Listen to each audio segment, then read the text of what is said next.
একটা ত্রুটিপূর্ণ বিনিয়োগের কারণে আপনার জীবন থমকে যেতে পারে, আপনার পরিবারে অশান্তি বয়ে আনতে পারে, আর আপনার যে সঞ্চিত অর্থ হুমকির মুখে পড়তে পারে। কাজে এই ত্রুটিপূর্ণ বিনিয়োগে কখনো কোনো অবস্থাতেই আপনারা যাবেন না।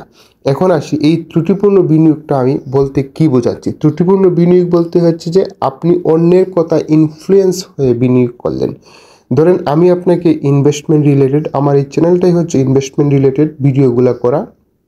এখন আমার কথা শুনে আপনি কি করছেন, কোনো এক জায়গায় বিনিয়োগ করে ফেলছেন, কিন্তু এটার পজিটিভ সাইড কি নেগেটিভ সাইড কি আপনি কিন্তু সেটা বিবেচনায় আনেন নাই। অথবা আপনি যে বলতেছি যে জমিতে ইনভেস্ট করেন, ফ্ল্যাটে ইনভেস্টমেন্ট করেন, অথবা দোকানে ইনভেস্টমেন্ট করেন, কিন্তু আপনার সেই ক্যাপাসিটি নাই বা সেই সম্বন্ধে আপনার কোনো ধারণাই নাই। কাজে আপনার জন্য এই সব বিনিয়োগ হচ্ছে ত্রুটিপূর্ণ বিনিয়োগ। আমি ত্রুটিপূর্ণ বিনিয়োগ বলতে বোঝাচ্ছি যে আপনি আসলে বিনিয়োগ সম্বন্ধে শিক্ষায় শিক্ষিত হবেন। আপনি বিনিয়োগটা আসলে কিভাবে করতে হয়, কি পরিমাণ অর্থ বিনিয়োগ করতে হয়। আপনার কাছে আছে 1 লাখ, আপনি কি পুরো 1 লাখ টাকার জমি কিনবেন? এটা তো আপনার জন্য ওয়াইজ ডিসিশন হবে না। কেননা ইমার্জেন্সি একটা ফান্ড সবসময় আমাদের থাকা লাগবে। যে কোনো মুহূর্তে যে কোনো সময় একটা সমস্যাগ্রস্ত বা একটা বিপদ আপনার সামনে কিন্তু আসতে পারে। কাজে এই বিপদ থেকে আপনি কিভাবে কাটিয়ে উঠবেন, সেটার জন্য তো আপনার কিছু অর্থের প্রয়োজন, ঠিক না? কাজে আপনার হাতে 1 লাখ টাকা আছে, আপনি পুরো 1 লাখ টাকায় কী করে ফেললেন, বিনিয়োগ করে ফেলেন। এটা কখনোই মানে মানে ইয়া না আর কি, আপনার জন্য ওয়াইজ ডিসিশন হবে না। আপনি সর্বদাই কি করবেন, একটা ফান্ড, ইমার্জেন্সি একটা ফান্ড হাতে রেখে তারপরে আপনি বিনিয়োগ করবেন, এবং সেই বিনিয়োগটা আপনি নিজে বুঝেন কিনা, আপনি সেটা লুক আফটার করতে পারবেন কিনা, সেখানে আপনি যেতে পারবেন কিনা। কারণ বিনিয়োগ একবার করেই কিন্তু আপনি ক্ষান্ত হতে পারেন না। দেখেন একজন একটা জায়গা কিনেছে, উনি সেই জায়গাতে যান না, উনি থাকেন লন্ডনে। লন্ডন থেকে দেশে এসে জায়গা কিনে সেই জায়গার আর কোনো খোঁজখবর নাই, ওনার ভাই বোনকেও উনি সেটার দেখভাল করার দায়িত্ব দেন নাই। তারপরে কি হয়ে গেছে, ওই জায়গাটা কিন্তু বেহাত হয়ে গেছে, ঠিক আছে? তারপর অনেক মামলা মোকদ্দমা দেন দরবার করে সেটাকে উনি তারপরে শেষ পর্যন্ত বিক্রি করে দিতে বাধ্য হয়েছেন। কাজে এইসব ত্রুটিপূর্ণ বিনিয়োগে আপনি কখনোই যাবেন না। এখন আপনি থাকেন প্রবাসে, দেশের বাইরে, আপনার এই জায়গা লুক আফটার করার কেউ নেই, সেখানে যাবে না, সেখানে আপনি বাউন্ডারি ওয়াল করবেন না বা নিজের দখলে আনবেন না, সেটা তো কখনোই হতে পারে না, ঠিক না? কারণ আজকে আপনি যে জায়গাটা কিনছেন 10 লাখ টাকা দিয়ে, এটা কিন্তু 10 বছর পরে এটা কোটি টাকা মূল্যের জমি হয়ে গেছে। যখন এটা কোটি টাকা মূল্যের জমি হয়ে গেছে, তখন এই জায়গাটার প্রতি নজর কিন্তু অনেকেরই আছে। কেননা গ্রামে কিছু লোকজন থাকে দালাল টাইপের বা এরকম টাইপের, যে তাদের কাজটাই হচ্ছে সুযোগে যুগ বুঝে কূপ মারা, মানে সুযোগ সন্ধানী লোক। তারা কি করবে, যে আপনার জায়গাটাকে কোনো একটা অসিল্লা, কোনো একটা কারণ দেখিয়ে এই জায়গাটাকে একটা নেগেটিভ দিক দেখিয়ে আপনার কাছ থেকে কিছু অর্থ আদায় করা বা হেনস্থা করা আপনাকে। কাজে এরকম দৃষ্টিপূর্ণ মানে আপনি ত্রুটিপূর্ণ ইনভেস্টমেন্টে যাবেন না।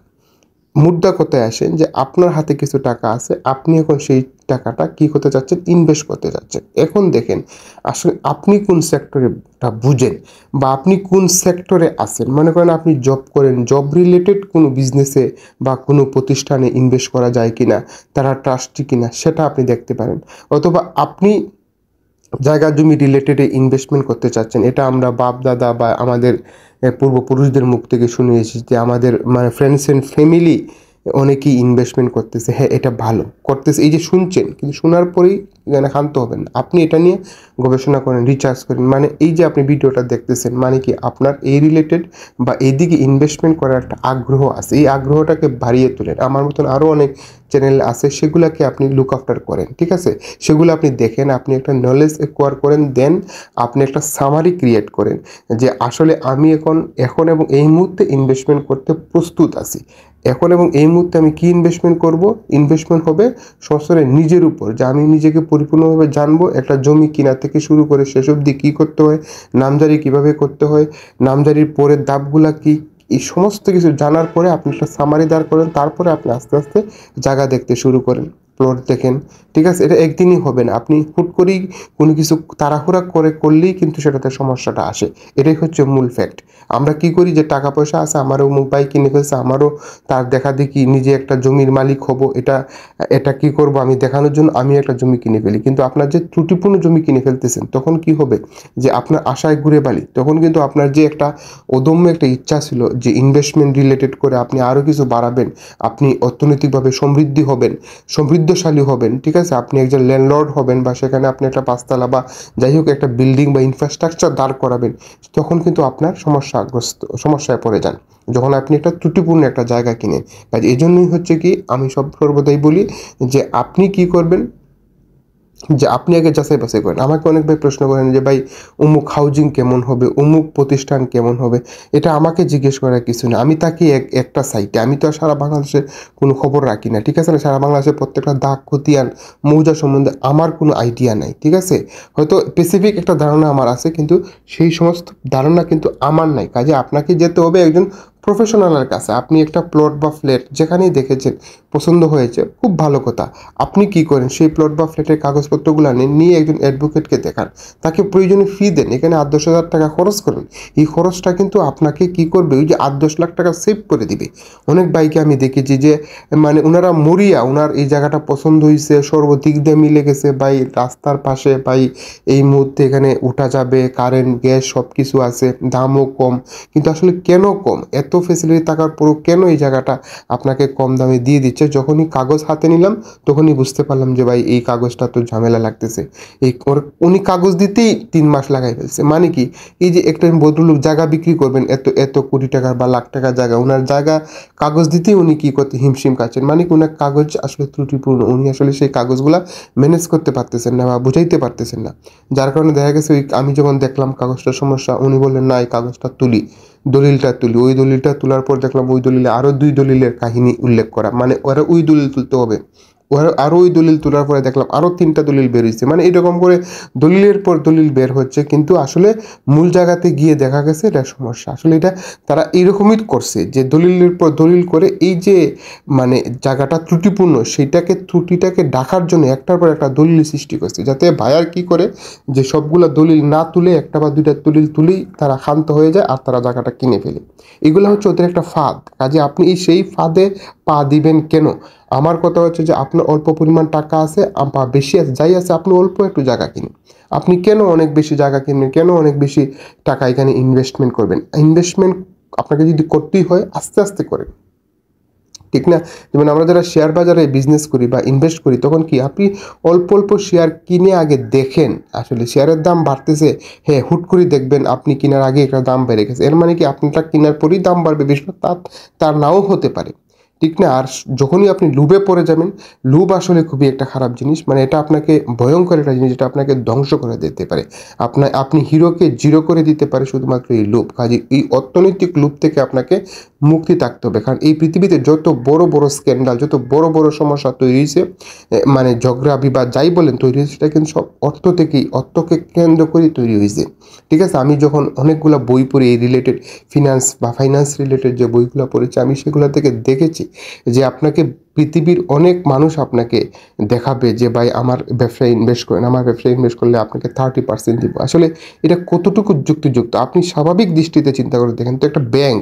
একটা ব্যাংক যেখানে হচ্ছে সর্বোচ্চ টাকা পয়সা নিয়ে খেলা নেলা করে, যাই ইচ্ছে তাই করে, সেই ব্যাংক আপনাকে দিতেছে 9 থেকে 11%। আর একটা ব্যক্তি আপনাকে বললো সে আপনাকে 30% দিয়ে দিবে, সে কতটুকু বিশ্বাসযোগ্য? আসলে সেই প্রশ্নটা অন্যকে না করে নিজেকে করেন, ঠিক আছে। অনেক প্রতিষ্ঠান আপনাকে বলে ভাই এই হাউজিংয়ে আপনি জায়গাটা কিনে, এই হাউজিংয়ে জায়গা কিনলে আপনাকে বালু ভরাট করার পরপরই ভাই এই জায়গার দাম বেড়ে যাবে 10 গুণ। আরে ভাই, বালু ভরাট করার পরপরই যদি 10 গুণ বেড়ে যায়, তাহলে ওরাই তো বালু ভরাট করে জায়গাটা 10 গুণে বিক্রি করতো। তাইলে আপনাকে ওরা কেন এত এত মানে বাহারি বা আয়োজন কথাবার্তা আপনাকে তারা শোনাচ্ছে? সেটা আসলে কতটুকু যুক্তিসঙ্গত আপনি নিজেকে প্রশ্ন করেন, ঠিক আছে। অনেক হাউজিং বলবে ভাই আমার এই আছে, আমি আগামী 3 বছর এটাকে ডেভেলপ করব স্টেপ বাই স্টেপ, আমার দাম হচ্ছে এই, আপনি নিতে পারেন। আপনার কথাবার্তা বলেই দেখবেন ওরা ওদের সাথে আপনি বুঝে যাবেন যে কোনো মানে ভালো প্রতিষ্ঠান যারা আসলেই আপনাকে জায়গাটা বুঝাই দিবে বা ভালো হাউজিং কোম্পানি, ওরা কখনোই আপনাকে মিথ্যা আশ্বাস দিবে না। ওরা বরঞ্চ যতটুকু পারবে তার চেয়ে কম করে বলে। কেননা কথা হচ্ছে যে ডে বাই ডে সব কিছু জিনিসপত্রের দাম বাড়তেছে, পরিবর্তন হচ্ছে। কাজে আমি আপনাকে বললাম বালু ভরাট করে দেবো, হয়তো এখন বালুর এসএফটি 30 টাকা, 2 বছর পরে বা 1 বছর পরে সেই বালুর এসএফটি হয়ে গেছে 60 টাকা। কাজে আমার পক্ষে কীভাবে সম্ভব আপনাকে 4 ফুট উঁচু করে বা পুরা গর্ত ভরাট করে দেওয়া বা রাস্তাটা করে দেওয়া?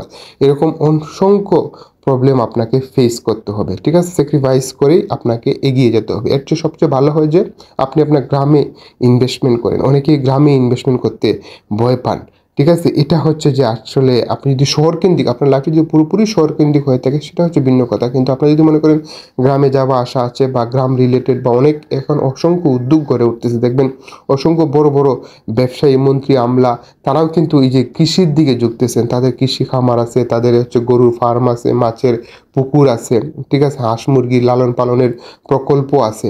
কেননা এগুলো হচ্ছে যে কাঁচা টাকা। এখন মনে করেন যে আপনি এখন এই মুহূর্তে একটা জায়গা আপনি বিক্রি করবেন, দেখবেন আপনি কিন্তু জায়গাটা বিক্রি করতে পারতেছেন না, কিন্তু এখন এই মুহূর্তে আপনি 10টা গরু কিন্তু বিক্রি করে ফেলতে পারবেন, 2 টাকা কম হোক বেশি হোক। কারণ অসংখ্য রেস্টুরেন্ট আছে যাদের প্রতিদিনই 4-5টা শুধু গরুই লাগে, জব দিয়ে ওরা রান্না করে রেস্টুরেন্ট চালায়, বিরিয়ানি, তেহারি বা বিভিন্ন ধরনের আয়োজন আছে। কাজে এইসব কিছুতে ইনভেস্টমেন্ট করলে আপনার জন্য ভালো। কাজে আপনি কি করতে পারেন, যদি যাদের অল্প টাকা আছে তাদের ত্রুটিপূর্ণ ইনভেস্টমেন্ট না করে তারা কি করতে পারেন, গ্রামের দিকে যেতে পারে। আর গ্রামের দিকে জায়গাগুলোও একটু ভালো থাকে, কেননা দেখেন শহরে হচ্ছে কি অনেক অধিক মূল্যের জায়গা। শহরে একটা 1 ডিসিমেল জায়গার দাম হচ্ছে 10 লাখ, 15 লাখ, 20 লাখ, 30 লাখ, 1 কোটি টাকা। এখন আপনি বলেন তো ভাই, এই জায়গা তো ত্রুটিপূর্ণ থাকবে, এই জায়গা তো এক এক জায়গা 3-4-5 জনের কাছে বিক্রি হবেই। ঠিক আছে, একজনকে বলতেছে ভাই কোটি টাকা জায়গাটা আমি আপনাকে কি করব, যে 10 লাখে দিয়ে দিব, আমি এটার ওয়ারিশদার, আমার 2 ভাই 1 বোন, কাজে আমি সেই বোন, আমি এই জায়গাটা পাই। আসলে আপনি কিন্তু ওই যে 2 ভাই 1 বোন, বোনের অংশ কিন্তু অল্প, বোনের অংশ হয়তো বা একটু সামান্য, সেই সামান্য অংশটা বিক্রি করতে পারে। কিন্তু আপনি যদি লুবে পড়ে গেছেন, আরে বাবা 1 কোটি টাকার জায়গা আমি 10 লাখ টাকায় পেয়ে গেছি, বোনের তো একটা অংশ আছে, কথা তো সত্য, বোনের অংশ আছে, কিন্তু কতটুকু আছে সেটা আপনাকে বুঝতে হবে। ঠিক আছে, অথবা ভাইরা বোনকে অন্য দিক দিয়ে দিয়ে দিছে, কারণ এটা তো দলিল করা যায়, অন্য দিক দিয়ে দেওয়া যায়। ঠিক আছে, এটার কিন্তু অনেক কিছু আছে। তারপরে কী করে ওনারা কিন্তু ধরা খেয়ে যান। এই যে টাকাটা আপনি 10 লাখ টাকাই আসছিল, 10 লাখ টাকাই দিয়েছেন, দিয়ে উনি কী করছেন, বোনের কাছ থেকে সাইন নিয়েছেন, সবই ঠিক আছে, কিন্তু বোন তো অন্যদিকে পেয়ে গেছে, বা বোন ওই টাকাটা বোনকে তারা অস্বীকার করছে, বা বোনকে তারা দেয় নাই, আপনি কিন্তু ফ্যাসাদে পড়ে গেছে। কিন্তু আপনার যে ওই লুবে না পড়ে আপনার যে ওই 10 লাখ টাকা ছিল, ওই 10 লাখ টাকা দিয়ে আপনি গ্রামেও জায়গা কিনতেন, সেখানে কিন্তু গিয়ে আপনি দাঁড়াইতে পারতেন, সেখানে গিয়ে কিন্তু আপনি একটা স্থাপনা ক্রিয়েট করতে পারেন, সেখানে আপনি একটা গরু বা হাঁস মুরগির প্রকল্প করতে পারতেন। আপনি করতেন না, অন্যকে দিয়ে বাড়া দিতে পারতেন। ঠিক আছে, কাজে এইরকম ত্রুটিপূর্ণ ইনভেস্টমেন্টে যাবেন না, কোনো লোভে পা দিবেন না। আপনি আগে গ্রামের দিকে দেখেন, রাস্তাঘাট আছে, বিদ্যুৎ সুবিধা আছে, মোটামুটি 2-4-5 বছরের ভিতরে এটার নগরায়ন বা একটা শহরায়ন বৃদ্ধি পাবে। ঠিক আছে, আপনি তো বুঝতে পারতেছেন বা বুঝতে পারেন, আমরা অনেক সময় দেখলে বোঝা যায় যে আসলে এদিকে নগরায়নের একটা সুবিধা, সুযোগ সুবিধা, সমৃদ্ধি হচ্ছে। হ্যাঁ, যে এইসব সুযোগ সুবিধা থাকার পরই আপনি কী করেন, সেখানে জায়গাটা কিনে আস্তে আস্তে মাটি ভরাট করেন, সেখানে গাছ লাগান, সেখানে একটা বাড়ি করেন। হ্যাঁ, যদি ভাড়া যায় ভাড়া দেন, যদি ভাড়া না যায় সেক্ষেত্রে আপনি গরু মোটাতাজাকরণ প্রকল্প হাতে নিতে পারেন। আপনার গ্রামের অসংখ্য মানুষ আছে দেখবেন বেকার বসে আছে, তাদেরকে আপনি এনে কাজে লাগান, যে আপনি এখানে থাকেন, আমি সব কিছু দিতেছি, দেখাশোনা করেন। এখন সিসিটিভিতেও কিন্তু মনিটরিং করা যায়। ঠিক আছে, আপনি তাকে বলেন যে আপনি এখানে কী করেন, কাজ করেন, এটাকে ভালো একটা পর্যায়ে নিয়ে যান, আপনিও কিছু টাকা আর্ন করেন, আমাকেও কিছু টাকা দেন। ঠিক আছে, এরকম করে করে অথবা কোনো স্বাবলম্বী ব্যবসায়ীকে আপনি পুরো প্রজেক্টটা, সাজানো প্রজেক্টটা ভাড়া দিতে পারেন। আমি এরকম অনেককে দেখেছি যে রিসোর্ট করেছেন শ্রীমঙ্গলের দিকে, উনি সেই রিসোর্টটা চালাইতে পারতেছেন না, ওনার যে ক্যাপাসিটি, ওনার যে আগুরা বা বিভিন্ন বুকিং.com বা এয়ারবিএনবিতে অ্যাড দেওয়ার মতন সক্ষমতা বা এগুলো উনি আসলে বুঝেন না, এই ইনফ্রাস্ট্রাকচারটা উনি বুঝেন না। উনি কী করছেন, ঢাকার একটা ট্রাভেল এজেন্সিকে ওনার পুরো রিসোর্টটাকে ভাড়া দিয়ে দিয়েছেন। এখন উনি কিন্তু সেখান থেকে একটা ভালো একটা হ্যান্ডসাম ভাড়া পান, উনি নিজের নিজের পরিবার পরিজন নিয়েও থাকেন, এবং ওনার কাছে দীর্ঘমেয়াদে 10 বছরের জন্য একটা ভাড়া দিয়েছেন, কাজে উনি কিন্তু সেই ভাড়াটাও পেড করতেছেন। কাজে এরকম কিন্তু সাজানো গুছানো একটা জিনিস দিয়েও কিন্তু আপনি কী করতে পারেন, টাকা আর্ন করতে পারেন। মানে কিন্তু আপনার হচ্ছে হোল্ড করতে হবে, এবং মানে বিনিয়োগ হচ্ছে যে আপনাকে দীর্ঘমেয়াদী বিনিয়োগ করতে হবে। বা এই বিনিয়োগ 1-2 দিনের জন্য করবেন না, 1-2 দিনের জন্য করা উচিত না। অ্যাটলিস্ট আপনি 5 বছরের জন্য একটা জায়গাতে ইনভেস্টমেন্ট করতে পারেন, সেটা গ্রামে হোক, সেটা শহরে হোক, যেটা যেখানেই হোক, কারণ 5 বছর পরে দেখবেন ওই জায়গার দামটা বাড়ে। আমি এক ভদ্রলোককে চিনি, জাস্ট একটা গল্প শুনি, বলি আপনাদেরকে, যে উনি ভদ্রলোক কী করছেন, তাড়াহুড়া করে একটা জায়গা কিনে, জায়গাটাও চাই কাগজপত্র সঠিক ছিল, উনি একজন লয়ারকে দেখিয়ে জায়গাটা কিনেছিলেন, কেনার পরে উনি মানে 1,70,000 করে কিনেছিলেন, উনি কী করেন 5 লাখ দাম পাইছেন, বিক্রি করে ফেলছেন। বিলিভ মি ব্রাদার, 3 বছরের মাথায় উনি 5 লাখ করে দাম পাইছেন, উনি বিক্রি করে দিচ্ছেন। আর ঠিক 4 বছরের মাথায় ওইখানে একটা সরকারি একটা মানে ইয়া হয়েছে, লাইব্রেরি হয়েছে, গ্রন্থাগার, যার হওয়ার কারণে ওই দিকটা রাস্তাটা বড় হয়েছে, তারপরে আরও সুন্দর সুন্দর মানে বেশ কয়েকটা বাসা বাড়ি হয়েছে, যার কারণে ওই জায়গার দামটা হুট করে বেড়ে গেছে। 1 বছরের ব্যবধানে ওই জায়গা এখন 10 লাখ 11 লাখ টাকা সেল হচ্ছে। তো দেখেন, উনি কিন্তু 3 বছর ধরে রাখছেন, 3 বছর ধরে রেখে উনি 1,70,000 তার সব কিছু মিলিয়ে 2 লাখ টাকার জায়গা উনি 5 লাখ টাকা বিক্রি করে ফেলছেন। ওইদিকে যেহেতু বাড়তেছে উনি বলছেন এর বেশি আর বাড়বে না। হ্যাঁ, 1,70,000 টাকার জায়গা আর কি বাড়বে, উনি কিন্তু 5 লাখ করে বিক্রি করে ফেলছেন। আর উনি বিক্রির 1 বছর পরই মানে ওইখানে সরকারি কাজ শুরু হয়েছে, আরও বেশ কয়েকটা প্রতিষ্ঠান চলে আসছে, ঠিক আছে, কিছু মানে ক্যাফে হইছে, একটু মানে বেড়ানোর মতন এরিয়া, বিকালের দিকে ওইদিকে মানুষ কি করে হাঁটতে যায়, ঘুরতে যায় প্রিয়জন নিয়ে। কাজে এদিকে দেখলেন রমরমা ব্যবসা। আর ওনার জায়গাটা একদম মেন রাস্তার পাশে ছিল, সেখানে একটা দোকান টোকান হয়, অনেক কিছু হয়। উনি কিন্তু সেই জায়গাটা বাদে ভদ্রলোক 10 লাখ টাকা করে বিক্রি করে ফেলছেন। তো এই হচ্ছে বিষয়, যে এই যে তাড়াহুড়ার বিষয়, আপনি যে তাড়াহুড়াটা করলেন, এই তাড়াহুড়াটা যদি আপনি না করতেন ভাই, তখন আপনি কি করতে পারতেন, যেখানে 5 লাখ টাকা জায়গা 1 বছরের ব্যবধানে 10 লাখ, আপনি কি মনে করেন ব্যাংকে টাকাটা রাখলে এটা 10 লাখ হইতো? এই জন্যই আমরা বলি যে আপনাকে বিনিয়োগ করতে হবে, দীর্ঘমেয়াদী বিনিয়োগ। আপনার বিনিয়োগের পারিপার্শ্বিকতা বুঝতে হবে, যে আমি যে আসলে বিনিয়োগটা করলাম, বিনিয়োগটা কিভাবে যাচ্ছে, কোন দিকে যাচ্ছে, আমি আমার এই বিনিয়োগটা ওয়াইজ কিনা। যে আমি আরেকটা কাহিনী বলি, আমি আরেকটা ভদ্রলোককে জানি যে উনি রাস্তা ছাড়া একটু জায়গা কিনেছেন, ঠিক আছে, বেশ কিছু জায়গা কিনেছেন রাস্তা ছাড়া, রাস্তা নাই। এখন উনি কি করবেন, মানে ওই দিকে কিন্তু মোটামুটি বাসা বাড়ি ভাড়া যাচ্ছে।